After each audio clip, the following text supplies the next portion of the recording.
Hi, maayong adlaw. This is where I'm from, Explored Ram.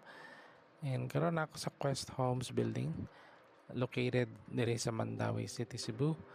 Dool sa Cebu Doctors University in Mandani Bay. So, check ta diri og a brand from QSJ Motors.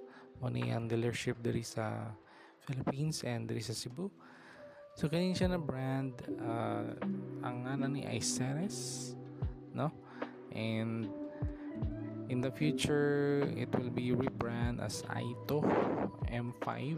So for now, ang iyang ngan is SERES 5. So this is a range extender electric vehicle na naani siya ay pure EV range of up to 200 kilometers, and mudagan ni siya 1,100 plus combined range. Okay, so naani siya ay gasoline generator inside.